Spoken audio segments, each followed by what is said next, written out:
Hello, I'm Kimilia and this is KiniNews. Nazri has hit out at PN's Wan Fayhsal. This was over his remarks that the notice from the US over the government's stance on Palestine were not threats. Malaysian Ambassador to the United States, Nazri Abdul Aziz, has advised Machang MP Wan Fayhsal Wan Kamal to only comment on matters that he has knowledge about. He said this in response to Wan Fayhsal's remarks that the demarche notices received by Malaysia from the US are not threats. According to Asrawani, Nazri said that whether the demarche is a threat or not depends on its content. Nazri said it wouldn't be a threat if the content is expressed in a broad, general sense. However, Nazri added that he was the one who spoke with the US State Department and understood the content of the demarche better. Nazri also told Wan Fayhsal that it was true that the US State Department had expressed its displeasure with statements made by Prime Minister Anwar Ibrahim against Israel. Nazri was quoted by Asrawani as saying that the State Department had even requested for Malaysia to issue a statement to sympathize with Israel, which he said was impossible. Nazri added that he had told them that Malaysia would not budge or bow to pressure. In his speech in Parliament yesterday, Anwar had said that the US was among those who had mounted pressure on Malaysia in regard to the latter's stance on the Palestine issue. According to Anwar, the US had in 3 instances pressured Malaysia into reviewing its stance on Hamas after it refused to brand the latter as a terrorist group. He said they had received demarche notices from the US on the matter. A Mufti has commented on the controversy over the Nasi Kandar with pork. Wan Salim Mohd Noor said there was nothing wrong with it so long as the premise had a notice saying that it was not halal. Penang Mufti Wan Salim Mohd Noor said there's nothing wrong with selling Nasi Kandar with pork as long as there is a clear notice for Muslims about the ingredients. He explained since non-Muslims are not tied to Islamic laws which forbid the consumption of pork, they are free to prepare and sell non-halal food to other non-Muslims.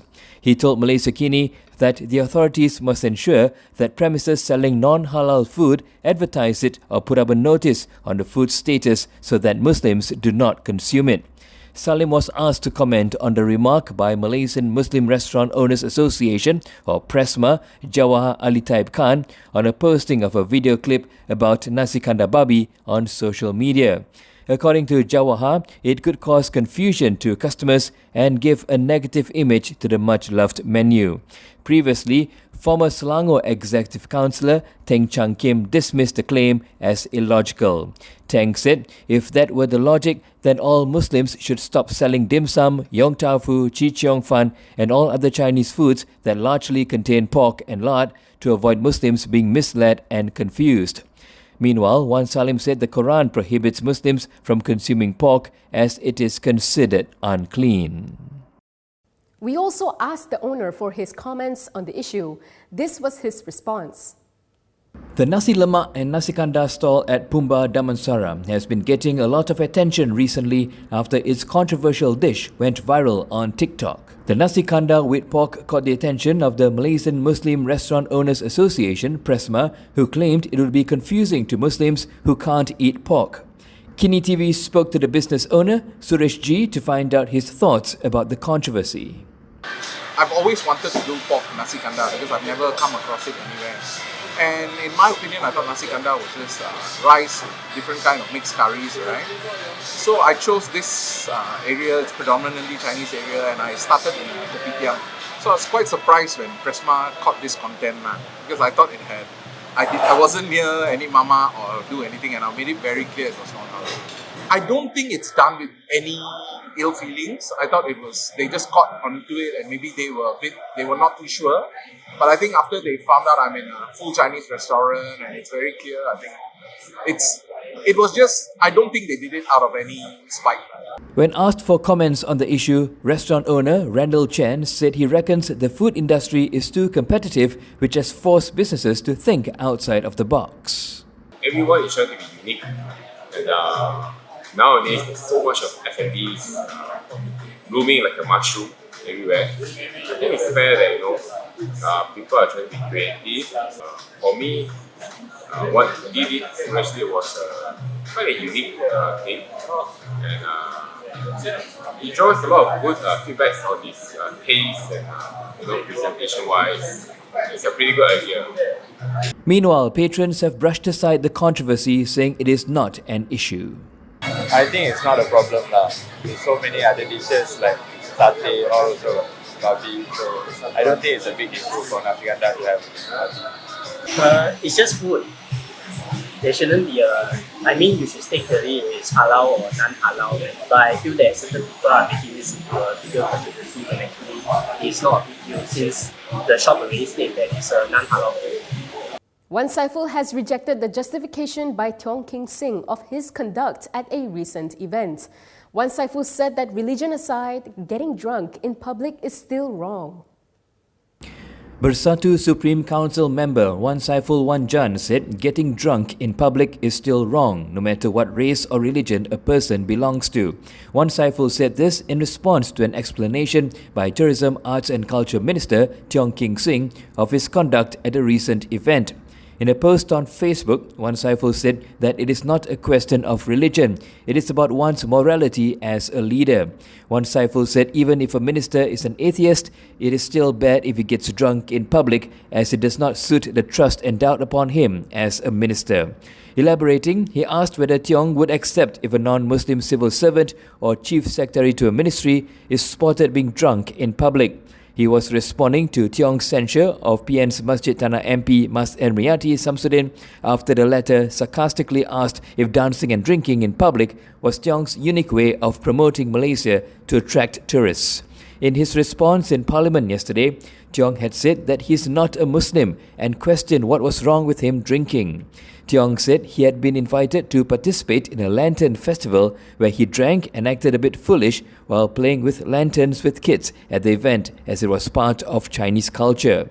Tiong had reiterated his stance in a statement today and stressed on the country's diversity. A PN MP's decision to support Anwar has gotten the backing of his party's division. Labuan Bersatu's deputy chief said they believe it will pave the way for Labuan's future development and progress. Labuan Bersatu had announced that they backed the move by its divisional chief Suhaili Abdul Rahman in supporting Prime Minister Anwar Ibrahim and Sabah Chief Minister Hajiji Mohamad Noor. In a statement last night, Labuan Bersatu Deputy Chief Hassan Jinin said the move has received unanimous support from Labuan Bersatu's Divisional Committee, Youth and Women's Wings. He said this is as they believe it will pave the way for Labuan's future development and progress. Previously, Suhaili, who is the Labuan Member of Parliament, declared his support for the Prime Minister and Sabah Chief Minister. Suhaili said this was from a desire to alleviate the burdens faced by his constituents as Labuan residents have been grappling with the challenges of rising living costs and persistent water and power disruptions. Commenting on this, Hassan said by aligning with the Prime Minister and Sabah Chief Minister, Suhaili envisions a more prosperous future for Labuan. Hassan added that there could be several advantages for Labuan, such as the potential for increased government assistance both from the federal government and the Sabah state government. He said with Suhaili's support for the Prime Minister and Sabah Chief Minister, Labuan is poised to receive the attention and investment necessary to bolster economic growth and job creation. Anwar Musa is now PAS's Deputy Election Chief for the new term and is ready to serve the party.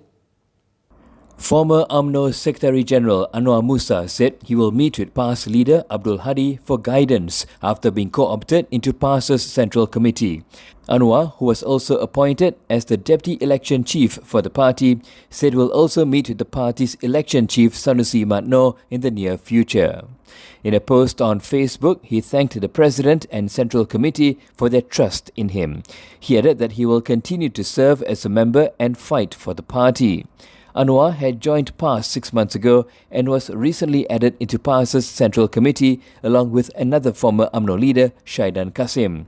The duo, who were expelled from UMNO last year, were among 9 individuals co-opted into PAS's Central Committee for the 2023 to 2025 session. Anwar is also the chairperson of the NGO Muafakat Nasional. Things could be looking up for My Airline as a revival seems to be getting closer. My Airline Sendirian Berhad has revealed that it has received over 15 proposals from potential investors. 2 of them are in the advanced stages of negotiations. The airline said it is working around the clock to finalize a recapitalization package to revive its operations. In a statement yesterday, it said this will also facilitate the reimbursement of monies to affected passengers as well as payment of salary and statutory dues. The low-cost airline also reiterated that it has not terminated or placed any staff on unpaid leave since October 12, 2023 to date. My Airline said it understood the difficulties faced by their staff and assured them that everything in their power is being done to address their plight. Regarding refunds for affected passengers, the airline said that it aimed to make good on all refunds as soon as it received the recapitalization package from its investors. My Airline added that they will continue to update passengers and related stakeholders once they are made available. My Airline suspended its operations on October 12, 2023 due to financial constraints. And that is all from me today. For more stories, you can go to Kinitv.com. You can also follow us on Instagram, Twitter, YouTube, and Facebook for the latest news updates. If you'd like to support independent media, do consider subscribing to MalaysiaKini.com. I'm Kimilia. Thanks for watching.